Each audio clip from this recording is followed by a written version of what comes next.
में से कई लोग हैं जो बहुत किताबें पढ़ते हैं। मतलब साल के आखिर में एक लिस्ट भी बनती है कि इस साल 20 किताबें पढ़ी, 30 पढ़ी, 50 पढ़ी। हाँ, एक तरह का टारगेट बन जाता है। बिल्कुल। लेकिन अगर कोई ईमानदारी से खुद से पूछे कि इन 50 किताबों ने मेरी सोच को, मेरे काम करने के तरीके को या मेरी जिंदगी को कितना बदला, तो जवाब अक्सर थोड़ा निराशाजनक होता है। तो सवाल यह है कि क्या मेहनत में कोई कमी है या हमारे पढ़ने के तरीके में ही कोई बुनियादी गड़बड़ है? ये सवाल ही सब कुछ है ना। हमें लगता है कि पढ़ना एक बहुत ही स्वाभाविक क्रिया है, जैसे सांस लेना। हाँ, स्कूल में सिखा दिया और बस हो गया। बिल्कुल, स्कूल ने हमें अक्षर जोड़कर शब्द बनाना सिखा दिया और हमें लगा कि काम खत्म। लेकिन असल में वो हमें बस तैरना सिखाकर समंदर के किनारे छोड़ देता है। और समंदर पार कैसे करना है ये कोई नहीं बताता। वही। बिल्कुल।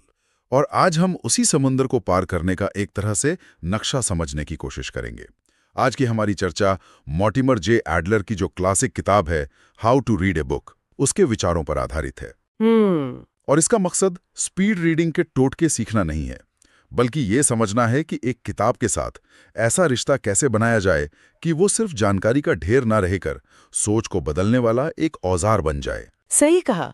इस किताब का मूल विचार ही यही है कि पढ़ना कोई टीवी देखने जैसा पैसिव काम नहीं है कि आप बस बैठे हैं और जानकारी आप पर डाली जा रही है। हाँ, ये एक सक्रिय दो तरफा संवाद है। ये एक स्किल है जिसे किसी भी दूसरे स्किल की तरह सीखना और प्रैक्टिस करना पड़ता है। तो चलिए इस स्किल की गहराइयों में उतरते हैं। एडलर कहते हैं कि पढ़ने के 4 स्तर होते हैं। ज्यादातर लोग मतलब अनजाने में पहले या दूसरे स्तर पर ही अपनी पूरी जिंदगी गुजार देते हैं, जबकि असली जादू तो तीसरे और चौथे स्तर में छिपा है। हाँ। और हर स्तर पर पढ़ने वाले की भूमिका बदलती है।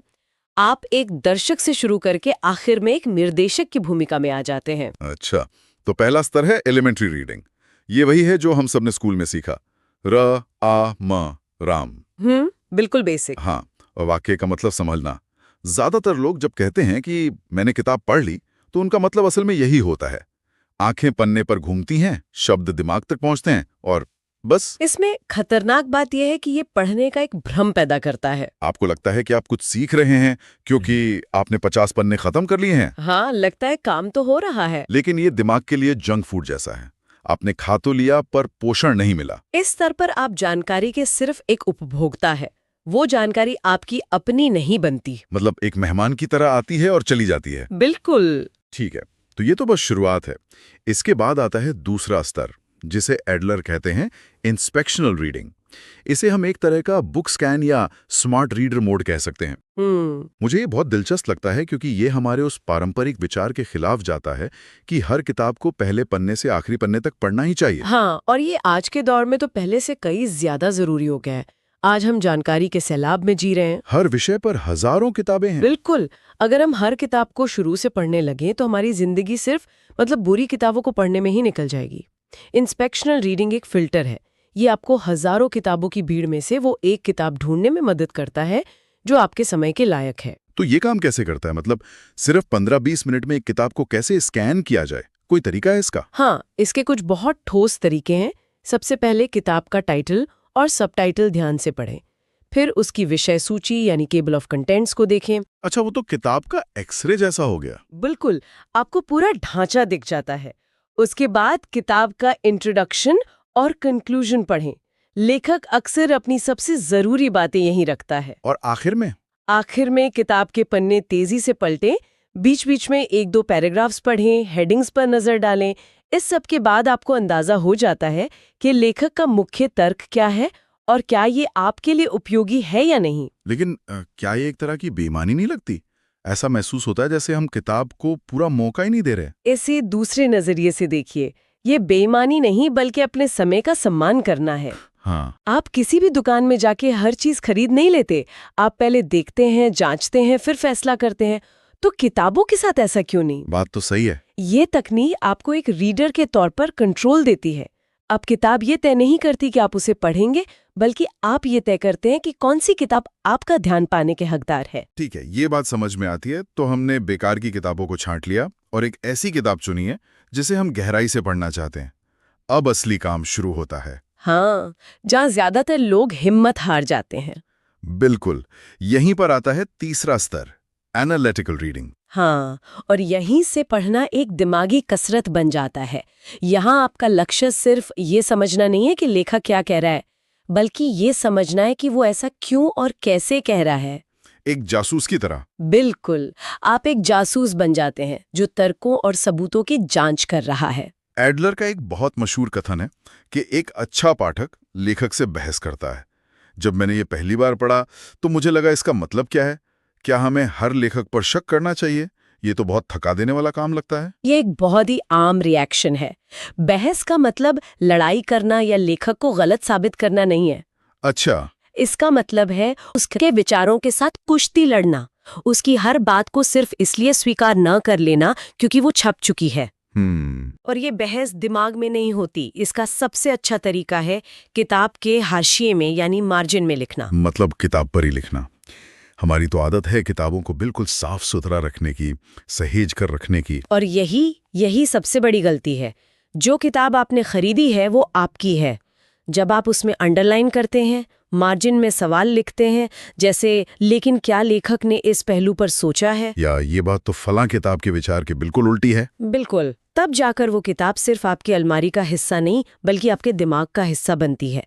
वरना आप सिर्फ एक किराएदार हैं जो कुछ देर के लिए लेखक के दिमाग में रहकर वापस आ जाता है।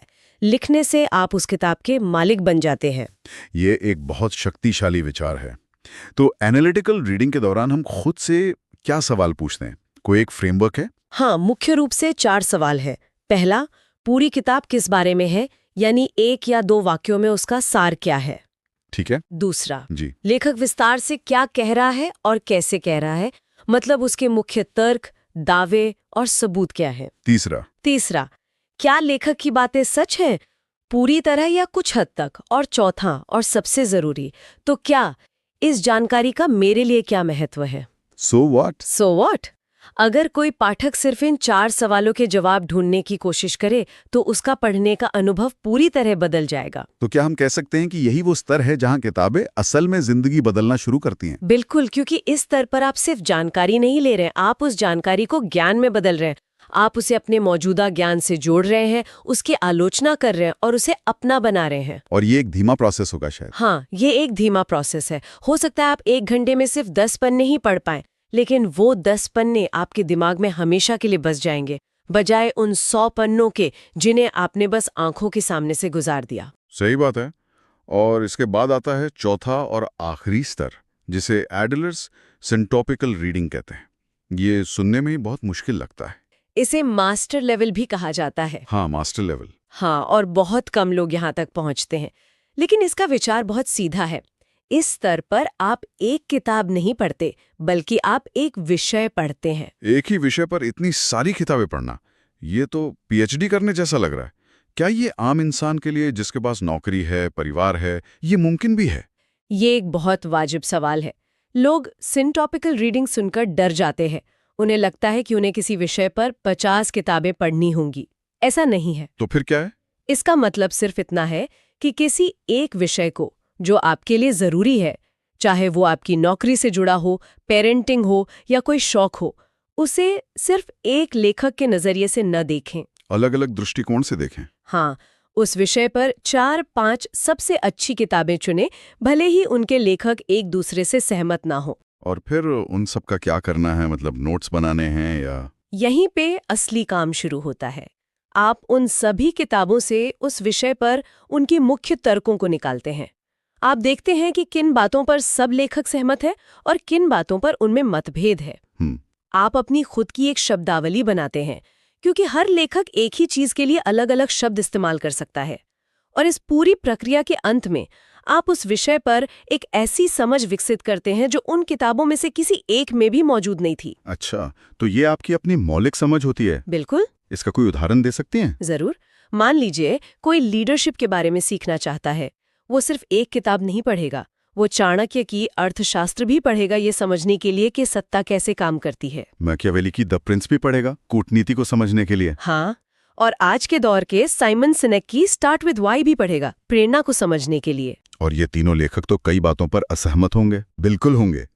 लेकिन इन तीनों के विचारों की तुलना करके और उन्हें मिलाकर वो पाठक लीडरशिप का अपना एक ऐसा मॉडल तैयार करेगा जो बहुत मजबूत और बहुआयामी होगा। यही वो चीज है जो किसी को अपने क्षेत्र में भीड़ से अलग बनाती है। आप अब सिर्फ दूसरों के विचार नहीं दोहरा रहे होते, आप एक विचारक बन जाते हैं। तो अगर हम अपनी शुरुआती बात पर वापस आएं कि किताबें जिंदगी क्यों नहीं बदलती, तो इसका जवाब शायद यही है कि हम उनसे वो सवाल ही नहीं पूछते जो उन्हें बदलने की ताकत दे। हम उनसे बात ही नहीं करते। हाँ, एकदम सही। हम किताब को एक गुरु मान लेते हैं जिसकी हर बात पत्थर की लकीर है, जबकि एडलर कहते हैं कि किताब गुरु है लेकिन लेखक भगवान नहीं। क्या बात है। सक्रिय पठन हमें लेखक के विचारों का सम्मान करना सिखाता है, लेकिन उनकी अंधभक्ति करना नहीं। ये आपको बौद्धिक रूप से स्वतंत्र बनाता है। तो इन सब तकनीकों और स्तरों का हमारी रोजमर्रा की जिंदगी पर क्या ठोस असर पड़ता है? मान लीजिए किसी ने ये सब करना शुरू कर दिया, उसकी जिंदगी में क्या बदलेगा? सबसे पहला और सबसे बड़ा बदलाव ये होगा कि वो कम समय में ज्यादा और बेहतर सीखेगा। Quality over quantity. हाँ, 100 किताबें सरसरी तौर पर पढ़ने से कहीं बेहतर है 10 किताबें विश्लेषणात्मक तरीके से पढ़ना। वो 10 किताबें आपकी सोच का हिस्सा बन जाएंगी। और दूसरा वो फालतू की जानकारी से बच जाएगा। उसका दिमाग कूड़ेदान बनने की जगह क्यूरेटेड म्यूजियम बन जाएगा, जहाँ सिर्फ कीमती विचार रखे हैं। और शायद उसकी सोचने की क्षमता भी बेहतर होगी। हाँ, क्रिटिकल थिंकिंग स्किल्स। निश्चित रूप से ये सबसे बड़ा फायदा है। एनालिटिकल और सिंटॉपिकल रीडिंग आपके दिमाग के लिए जिम जाने जैसा है। ये आपकी तर्क करने की, विश्लेषण करने की और अलग-अलग विचारों को जोड़ने की क्षमता को तेज करती है। और ये वो कौशल हैं जो सिर्फ किताबें पढ़ने में ही नहीं, बल्कि जिंदगी के हर फैसले में काम आते हैं। सही है। लेकिन इन सब फायदों को अगर हम एक बड़े विचार से जोड़ें, तो वो ये है कि व्यक्ति खुद को सिखाना सीख जाता है। सीखना सीख जाना। हाँ। Learning how to learn. हाँ, ये आजीवन सीखने यानी लाइफ लॉन्ग लर्निंग की कुंजी है। आज की दुनिया में ज्ञान की एक्सपायरी डेट बहुत छोटी हो गई है। जो आज सच है वो कल पुराना हो सकता है। बिल्कुल।